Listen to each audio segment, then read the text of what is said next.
Very good morning to one and all. Today I would like to explain about human resource management overview. While coming to the definition of human resource management can be defined as employing the people, developing their capabilities, skills, utilizing them, maintaining them, and compensating their services in tune with their talents. And while coming to the overview of HRM, it is a combination of various sub functions like recruitment selection, training and development, performance management, compensation benefits, talent management, and career development. While coming to HRM functions combination of HR acquisition, HR development, performance and compensation, motivation and maintenance, and industrial relations. While coming to the subparts of HR acquisition, HR planning, recruitment, selection, placement, and finally indoctrination. And coming to HR development, career planning, training and development, and organizational development. And coming to performance and compensation, performance management, incentives and benefits. Coming to motivation, empowerment, health, safety, HR mobility, creating and motivating the HR climate. Industrial relations, while coming to industrial relations, grievance procedure, discipline, and relations management. And all these are comprises of HR information systems, HR accounting, and HR audit. While coming to the nature of HRM, it is an inherent part of management, selecting the people, training them, motivating them, apprising them for improving the better quality and better performance.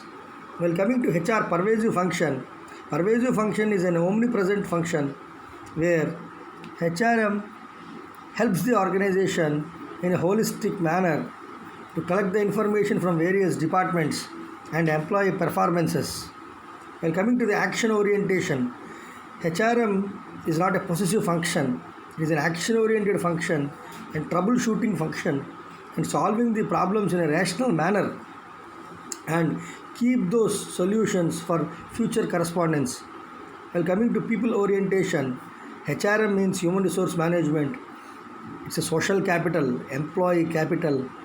Okay, it is all about working the people, managing the people in the organization, assigning the tasks.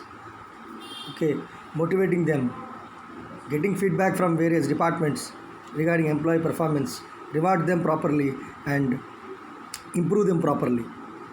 While coming to the scope of HRM, human resource management is going to fill various positions in the form of succession planning and manpower planning, in the form of recruitment selection, developing a pool of qualified candidates. That is the reason recruitment is a positive function, selection is a negative function. And coming to job design, it's a combination of job analysis, job specification, and job description. That means defining the task, assigning it, authority and responsibility. Authority and responsibility are two dangerous weapons. Okay, authority without responsibility is a dangerous weapon. Responsibility without authority is useless. While coming to the training and development, majority of companies, 60% of companies are spending crores of rupees only on training and development to identify the key competencies of employees. And coming to performance appraisal system, now it is called as performance management system. Not only refining the performance of an employees, okay, to motivate them to retain in the organization for a long period of time.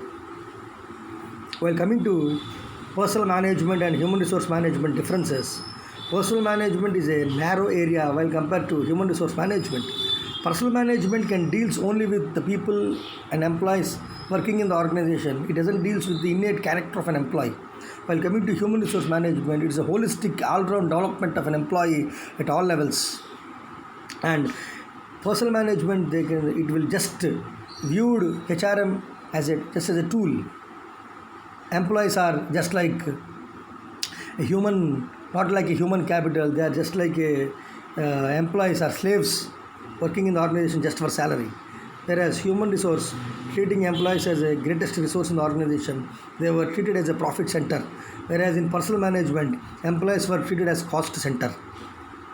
While coming to the objectives of HRM, it will help the organization to reach the maximum attainment of goals, develop the skills of employees, and motivate the workforce effectively, and provide the organization with well equipped and well trained employees to increase the job satisfaction, job morale, and loyalty, and develop the employees for the all round development.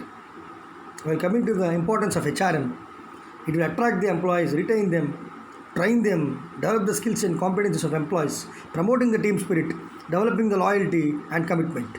Thank you.